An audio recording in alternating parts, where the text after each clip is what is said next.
Morning students. हम organic chemistry का हमारा 14 चैप्टर बायोमोलिक्यूल्स पढ़ रहे थे, जिसे हमने प्रोटीन्स तक पूरा कर लिया था। स्ट्रक्चर ऑफ प्रोटीन हम कंप्लीट कर चुके हैं। अब हमें नेक्स्ट टॉपिक पढ़ना है enzymes, vitamins, classification of vitamins, next nucleic acid, structure of nucleic acid and DNA printing और biological function of nucleic acids. तो हम स्टार्ट करते हैं enzymes. Life is possible due to the coordination of various chemical reaction in living organisms. क्या होता है, जैसे अभी तक हमने स्ट्रक्चर्स पढ़ लिया या हमारी फंक्शनल यूनिट पढ़ ली जो कि हमारा प्रोटीन था। अब हमें पढ़ना है कि हमारी बॉडीज में काफी केमिकल रिएक्शंस भी होती है लिविंग ऑर्गेनिजम्स में, जिनके आपस में कोऑर्डिनेशन चाहिए। And example is the digestion of food, absorption of appropriate molecules and unlimited ultimately production of energy. यानी फूड का एब्जॉर्प्शन, डाइजेशन या एनर्जी का प्रोडक्शन, ये सब क्या होते हैं हमारे बॉडी के लिविंग ऑर्गेनिजम्स की रिएक्शन से। This process involves A sequence of reactions and all these reactions occur in the body under very mild conditions. Thus occurrence with the help of certain biocatalyst called enzymes. ये जो reactions होती है वो किसी biocatalyst के presence में होती है या biocatalyst के through होती है। इन biocatalyst को हम क्या बोलते हैं? enzymes. Almost all the enzymes are globular proteins. Enzymes are very specific for a particular reaction and for a particular substrate. यानी जो भी एंजाइम्स होंगे वो हमारी हर एक रिएक्शन के लिए पर्टिकुलर रिएक्शन के लिए पर्टिकुलर एंजाइम ही फिक्स होता है, यानी जिस पर्टिकुलर सब्सट्रैक्ट होता है। They are generally named after the compound or class of compound upon which they work. यानी उस कंपाउंड के नेम पर डिपेंड करते हैं, उस कंपाउंड के वर्क के ऊपर डिपेंड करते हैं। For example the enzyme that catalysis hydrolysis of maltose into glucose, उसको हम क्या बोलेंगे? माल्टेज। क्यों?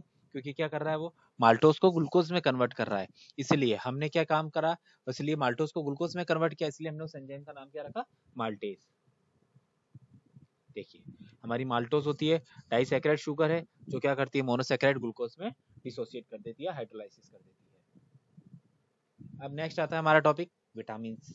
ये सब हमारे बॉडी के एसेंशियल एलिमेंट्स है जिसको हम कंप्लीट कर रहे हैं। अब पढ़ते हैं vitamin. It has been observed that certain organic compounds are required in small amount in our diet में, स्मॉल अमाउंट में चाहिए, but there deficiency causes specific disease. लेकिन इनकी जो कमी हो जाती है तो हमारी बॉडी में क्या स्पेसिफिक डिजीज को प्रोड्यूस कर देती है। This compounds are called vitamins. Most of the vitamins can not be synthesized in our body. हमारी बॉडी में कुछ विटामिन्स होते हैं जो सिंथेसाइज नहीं होते हैं, but plants can synthesize almost all of them. इनको प्लांट्स क्या कर सकते हैं? सिंथेसिस कर सकते हैं। So they are considered as essential food factor. However, the bacteria of the gut can produce some of the vitamins required by us. All the vitamins are generally available in our diet में generally available होते हैं। Different vitamins belong to various chemical classes and it is difficult to define them on the basis of structure. काफी chemical classes होती है और difficult होते हैं कुछ vitamins जिनको हम क्या है उनके structure को basically specify नहीं कर सकते हैं। They are generally regarded as chemical organic compounds required in the diet in a small amount to perform specific biological functions for normal maintenance of optimum growth and health of the organisms. हम vitamin के लिए कह सकते हैं कि organic compound जो हमारी diet के लिए कम क्वांटिटी में बहुत ही स्पेसिफिक होते हैं बायोलॉजिकल फंक्शंस के लिए और हमारी बॉडी के मेंटेनेंस में कौन सा आ जाएगा? हमारी ग्रोथ एंड हेल्थ के लिए बहुत इंपॉर्टेंट होते हैं, उन्हें हम क्या बोलते हैं? विटामिन बोलेंगे। लेकिन इनके लिए सबसे इंपॉर्टेंट चीज क्या आ रही है? स्मॉल अमाउंट प्लस हमारी बॉडी में सिंथेसिस बहुत ही कम होते हैं। अब आता है classification of vitamins. Vitamins are designed by alphabets. क्या है? A B C D etcetera. Vitamin are classified into two groups depending upon their solubility in water और फैट के ऊपर। इनको सॉल्युबल के ऊपर टू टाइप्स में रखा है। Fat soluble vitamins, vitamins which are soluble in fat and oils but insoluble in water are kept in this group. ऐसे विटामिन रखे गए हैं जो क्या होता है? वाटर के अंदर तो सॉल्युबल नहीं होते बट ऑयल और फैट के अंदर सॉल्युबल होते हैं। These vitamin are for example A, D, E and K. ये these are all vitamins which are soluble in fat. They are stored in a liver and adiposis, यानी fat storing tissues होते हैं जिनको हम बोलते हैं एडिपोस या liver के अंदर स्टोर होते हैं। नेक्स्ट आता है water soluble vitamin. B group vitamins and vitamin C are soluble in water, so they are grouped together. water soluble vitamins must be supplied regularly in diet because they are readily extracted in urine and cannot be stored. हमारे लिए ज़्यादा जरूरी होते हैं कौन से? Water soluble vitamin, क्योंकि urine के थ्रू डायरेक्टली बॉडी से निकलते रहते हैं। देखिए classification of vitamin, water soluble और फैट सोल्यूबल। इनमें नॉन बी कॉम्प्लेक्स तरह के विटामिन आते हैं, और फैट सोल्यूबल में कौन सा आ गया? ए, डी, के, ठीक है, ई। और बी कॉम्प्लेक्स में हमारे एनर्जी रिलीजिंग, हेमाटोटोपिक, अदर ये पायरोस्किन, ये सब हमारे एंजाइम्स हैं, सॉरी विटामिन है, जिनको हम कंपलसरी होता है हमारी डाइट के अंदर। अब नेक्स्ट हम पढ़ते हैं nucleic acid.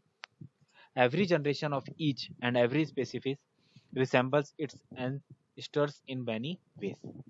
However, these characteristics transmitted from one generation to the next होते हैं, एक जनरेशन से दूसरी जनरेशन पर ट्रांसफर होते हैं। It has been observed that nucleus of a living cell is responsible for this transmission of inheritance character, also called heredity. इन सब के लिए कौन होता है? न्यूक्लियस होता है सेल्स के अंदर डिपेंडेंट, किस लिए? कि हमारी एक जनरेशन से दूसरी जनरेशन में कैरेक्टर्स का ट्रांसफर होना, जिसको हम हेरिडिटी बोलते हैं। The particle in nucleus of the cell responsible for heredity are called chromosomes, which are made up of proteins and other types of biomolecules called nucleic acid. हमारी cell किस nucleus किस में होगा? सेल के अंदर होगा। और सेल के अंदर क्या होता है? ऑर्गन रेस्पॉन्सिबल होता है जिसे हम क्रोमोसोम्स बोलते हैं। और क्रोमोसोम किसका बना होता है? प्रोटीन का बना होता है या बायोमोलिक्यूल्स का बना होता है, जिसे हम क्या बोलते हैं? Nucleic acid. These are mainly of two types, the deoxyribose nucleic acid, जिसे हम डीएनए बोलेंगे, एंड राइबोज न्यूक्लिक एसिड, जिसे हम आरएनए बोलते हैं। सिंस न्यूक्लिक एसिड आर क्या होगा? Long chain of polymers of nucleotides, so they are called polynucleotides बोला जाता है। इसलिए हम क्या कह सकते हैं कि जो हमारी बॉडी में कैरेक्टर्स ट्रांसफर करने का टाइम किसका हो गया? न्यूक्लिक एसिड्स का हो गया। देखिए chemical composition of nucleic acid. Complete hydrolysis of DNA or RNA yield a pentose sugar, phosphoric acid and nitrogen containing heterolyte cyclic compound called bases. ये हमें गेट होते हैं किसके हाइड्रोलाइसिस करने पे? डीएनए या आरएनए के हाइड्रोलाइसिस करने पे। In DNA molecule the sugar mostly in beta D two deoxyribose, where RNA में क्या होती है? Beta D ribo sugar. देखिए ये बीटा डी राइबो शुगर है, इसमें डिफरेंस कहाँ पे आ रहा है? हमारा टू पोजीशन के ऊपर। देखिए कौन सी सेकंड पोजीशन आ गई? First, second, third, fourth and fifth. और ये हमारे डीऑक्सीराइबो शुगर है और ये हमारी राइबो शुगर है। डीएनए कंटेन्स 4 बेसेस, कौन से होते हैं? एडेनिन होगा, ग्वानिन होगा और साइटोसिन होगा एंड थाइमिन। ये हमारा एडेनिन हो गया, ये हमारा ग्वानिन है, साइटोसिन, थाइमिन और यूरेसिल होता है जो डीएनए में, बट फोर्थ जो हमारा यूरेसिल चेंज हो जाता है आरएनए के अंदर। अब आता है structure of nucleic acid. A unit formed by the attachment of the base of to first position of sugar is known as a nucleoside। यानी जो हमारी फर्स्ट पोजीशन के ऊपर अटैच होगा, यानी this position is our first, इसके ऊपर जो भी बेस अटैच होगा उसे हम क्या बोलेंगे? न्यूक्लियोसाइड्स बोलेंगे। In nucleosides the sugar carbon are numbered as 1 2 3 etcetera in order to distribute these from the bases. हमने अटैच किया शुगर को, यानी फर्स्ट से हो गए हमारी अटैच, या लास्ट से अटैच हो गई, या इसके ऊपर हमारा डिपेंड करेगा कि उसकी कौन सी नंबर की पोजीशन पे शुगर हमारी ऐड है। जैसे इस पे फिफ्थ पोजीशन पे ऐड है हमारे, इस पे कभी किसी कंपाउंड पे फर्स्ट पोजीशन पे ऐड होती है, हमने क्या लिखा है यहाँ पे? इसलिए इसको बेस लिखा है। देखिए यहाँ पे बेस हो गया, ये हमारी फिफ्थ पोजीशन पे ऐड है, ये हमारी सेकंड पोजीशन पे ऐड है, इस तरह पोजीशन के ऊपर हमारे शुगर को डिपेंड करेंगे। ये एक हमारे डीएनए की स्ट्रक्चर हो गई, जिसके अंदर हमारे ये एडेनिन, ग्वानिन, थाइमिन, साइटोसिन आपस में इंटरलॉकिंग है, किसके ऊपर? न्यूक्लियोसाइड्स के ऊपर। अब आता है हमारा next DNA fingerprinting. It is known that every individual has unique fingerprints. हर एक डीएनए के हर एक की अलग अलग फिंगरप्रिंट होती है।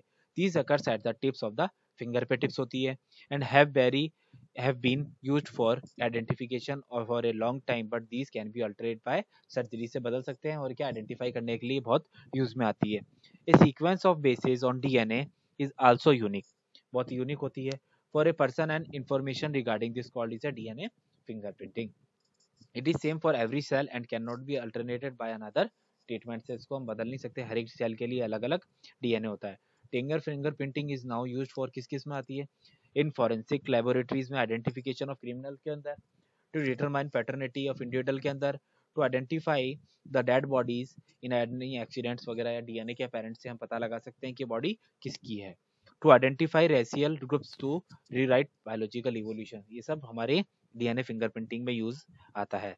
ये हमारी डीएनए फिंगरप्रिंटिंग की क्या होती है, स्टेप्स होती हैं कि हम किस तरीके से डीएनए फिंगरप्रिंट करते हैं, जो कि हमारे कोर्स में नहीं, आगे हायर लेवल के अंदर आता है। ये biological functions of nucleosides. DNA is the chemical basis of heredity and may be regarded as the reserve of generation information, क्योंकि हमने पहले ही पढ़ा है कि न्यूक्लियोसाइड्स के थ्रू ही हमारा या डीएनए के थ्रू ही हमारी बॉडीज में एक जनरेशन से दूसरी जनरेशन में हमारे कैरेक्टर्स का ट्रांसफर होता है। DNA is exclusive responsible for maintaining the identity of different species of organisms over million of years. DNA के थ्रू ही हमारी डिफरेंट आइडेंटिटीज पर पर्सन की डीएनए के थ्रू ही बनती है।